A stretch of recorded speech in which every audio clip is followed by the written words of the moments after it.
नमस्कार। कविता के इस मंच पर आप सभी सुधीजनों का स्वागत है। मैं मणिमोहन आज आपको अपनी कुछ कविताएं सुनाऊंगा। उम्मीद है आपको पसंद आएंगी। पहली कविता मैं पढ़ रहा हूं यहाँ से। इसका शीर्षक है अपने पाठकों से मुखातिब एक अधूरी कविता। कविता पढ़ते हुए कहीं कुछ कमी लगे तो अपनी तरफ से कुछ जोड़ लेना। कविता पढ़ते हुए कहीं कुछ कमी लगे तो अपनी तरफ से कुछ जोड़ लेना, और कुछ अतिरिक्त लगे तो घटा देना बेझिझक। बंद दरवाज़ों वाली अंधेरी गली में वक्त बेवक्त मैं खटखटाता रहूँगा तुम्हारे घर का दरवाज़ा। बंद दरवाज़ों वाली अंधेरी गली में वक्त बेवक्त मैं खटखटाता रहूँगा तुम्हारे घर का दरवाज़ा। बतियाता रहूँगा, मांगता रहूँगा किसी न किसी बहाने आशा और भाषा। बतियाता रहूँगा, मांगता रहूँगा किसी न किसी बहाने आशा और भाषा। अपनी आधी अधूरी कविताओं के साथ बार बार आता रहूँगा तुम्हारे पास। जैसे सांझ घिरते ही घर दौड़कर छोटे बच्चे आते हैं अपनी माँ के पास। जैसे सांझ घिरते ही घर दौड़कर आते हैं छोटे बच्चे अपनी माँ के पास। अपने पूरे अधूरेपन के साथ लौटता रहूँगा तुम्हारे पास। एक और कविता है जिसका शीर्षक है तस्वीरें। एक तितली को नृत्य करते हुए देखता हूँ बगीचे में। एक तितली को नृत्य करते हुए देखता हूँ बगीचे में।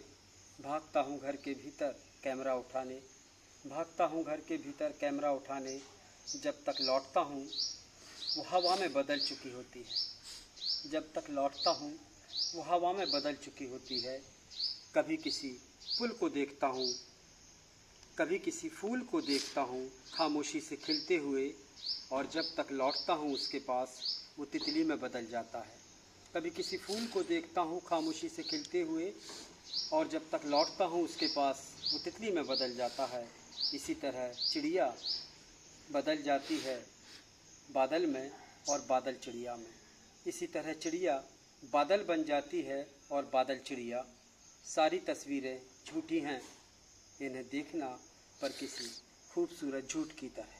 सारी तस्वीरें झूठी हैं इन्हें देखना पर किसी खूबसूरत झूठ की तरह। मित्रों, इस बीच जो लॉकडाउन पीरियड हम सब एक जो थोपा हुआ एकांत हम जिसे कह सकते हैं, जो हम लोगों को मिला है इस वक्त, तो उस दौरान कुछ कविताएं लिखा गई।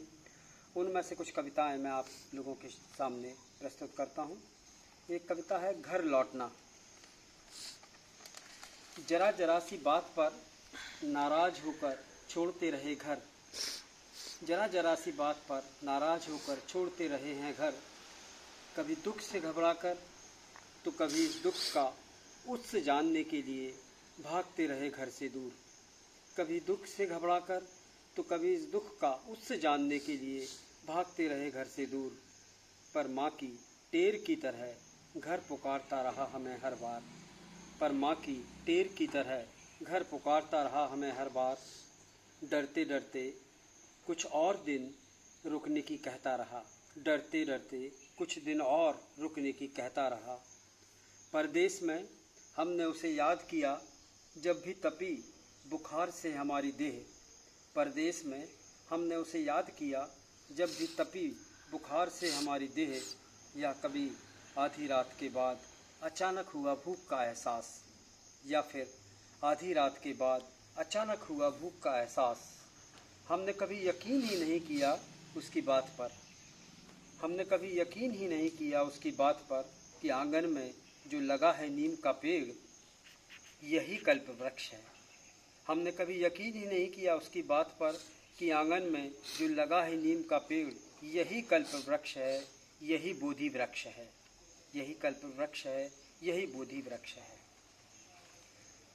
एक और कविता इस बीच जो जिस तरह से हमने पलायन सब ने देखा मजदूरों का, उसके दृश्य देखे, बहुत करीब जाकर भी उनको देखा। यहाँ हाईवे से जब वो गुजरते हैं कस्बों से, तो एक कविता वहीं से उठाई हुई है जिसका शीर्षक है दुख।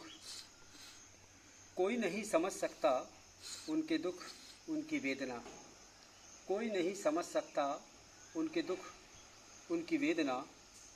हमारे शब्द उनकी राह में सड़क के दोनों तरफ बिखरे पत्थरों के ढेर हैं। हमारे शब्द उनकी राह में सड़क के दोनों तरफ बिखरे पत्थरों के ढेर हैं। हमारे शब्द उनकी राह में सड़क के दोनों तरफ लगे पेड़ों की झड़ती पत्तियां हैं। हमारे शब्द उनकी राह में सड़क के दोनों तरफ लगे पेड़ों की झड़ती पत्तियां हैं। हमारे शब्द एक मरे हुए आदमी की आत्मा की पुकार बनकर रह गए हैं। हमारे शब्द एक मरे हुए आदमी की आत्मा की पुकार बनकर रह गए हैं। दो और कविताएं छोटी छोटी, पलाश के फूल शीर्षक है और पलाश के फूल शीर्षक की ही पहली कविता मैं आपके सामने पढ़ रहा हूँ कि इस निर्जन में किसने बिखेर दिए धरती पर ये दहकते हुए अंगारे। इस निर्जन में किसने बिखेर दिए धरती पर ये दहकते हुए अंगारे। हवा ने परिंदों ने, हवा ने परिंदों ने, यह सिर्फ असहमति में हिलाकर अपनी शाखाएं खुद पलाश ने गिरा दिए धरती पर ये चमकते हुए अंगारे। या फिर असहमति में हिलाकर अपनी शाखाएं खुद पलाश ने गिरा दिए धरती पर ये चमकते हुए अंगारे। इस निर्जन में किसने बिखेर दिए ये चमकते दहकते अंगारे। इस निर्जन में किसने बिखेर दिए ये चमकते दहकते अंगारे।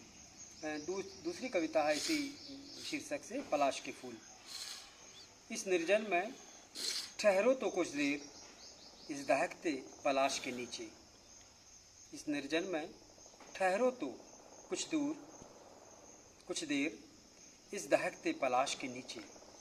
ना शाख मत हिलाओ, ना शाख मत हिलाओ, झरने दो चुपचाप देह पर इन फूलों को। ना शाख मत हिलाओ, झरने दो चुपचाप देह पर इन फूलों को। बैठे रहो चुपचाप, उतरने दो देह और मन के आखिरी कोने तक एक आदिम और मादक प्यास। बैठे रहो चुपचाप, उतरने दो देह और मन के आखिरी कोने तक एक आदिम और मादक प्यास। कुछ और छोटी छोटी कविताएं हैं। एक और कविता है छोटी सी जिसका शीर्षक है अधूरी कविताएं। एक कविता पुरस्कृत हुई, एक पाठ्यक्रम में शामिल हो गई। एक कविता पुरस्कृत हुई, एक पाठ्यक्रम में शामिल हो गई। एक अनुदित होकर चली गई सरहद पार, एक अनुदित होकर चली गई सरहद पार। अब तो बस एक अधूरी कविता भर बची है मेरे पास। अब तो बस एक अधूरी कविता भर बची है मेरे पास। वक्त ज़रूरत यही काम आएगी, वक्त ज़रूरत यही काम आएगी। संभाल कर रखनी चाहिए अपनी अधूरी कविताएं, संभाल कर रखनी चाहिए अपनी अधूरी कविताएं। एक और कविता देखिए, छोटी सी है, जंगल, जिसका शीर्षक है एक पुराना पेड़ बार बार लौटता है जंगल के स्वप्न में। एक पुराना पेड़ बार बार लौटता है जंगल के स्वप्न में एक उदास चिड़िया के साथ। एक पुराना पेड़ बार बार लौटता है जंगल के स्वप्न में एक उदास चिड़िया के साथ। चिड़िया इस स्वप्न के भीतर अपना घोंसला ढूंढती है। चिड़िया इस स्वप्न के भीतर अपना घोंसला ढूंढती है और एक बार फिर भर भरा कर गिर जाता है पेड़ जंगल की नींद में। और फिर एक बार फिर भर भरा कर गिर जाता है पेड़ जंगल की नींद में। एक दो कविताएं और छोटी छोटी आपके सामने प्रस्तुत है। एक कविता है जिसका शीर्षक है शोक। मैं उस तरह नहीं रो सका जैसे शोक के उस दृश्य में बाकी लोग रो रहे थे। मैं उस तरह नहीं रो सका जैसे शोक के उस दृश्य में बाकी लोग रो रहे थे। जो निकल गया था अंतिम यात्रा पर, उसकी थोड़ी बहुत और धुंधली स्मृतियाँ ही मेरे पास थीं। जो निकल गया था अंतिम यात्रा पर, उसकी थोड़ी बहुत और धुंधली स्मृतियाँ ही मेरे पास थीं। मैं जितनी देर भी रहा उस दृश्य के भीतर, मैं जितनी देर भी रहा उस दृश्य के भीतर, उन स्मृतियों के ना होने का ही मातम मनाता रहा। मैं जितनी देर भी रहा उस दृश्य के भीतर, उन स्मृतियों के ना होने का ही मातम मनाता रहा। एक अंतिम कविता मैं आपके सामने प्रस्तुत करना चाहता हूँ, जो मेरी बहुत दिल के करीब कविता है। इसका शीर्षक है बीमार। एक बूढ़ी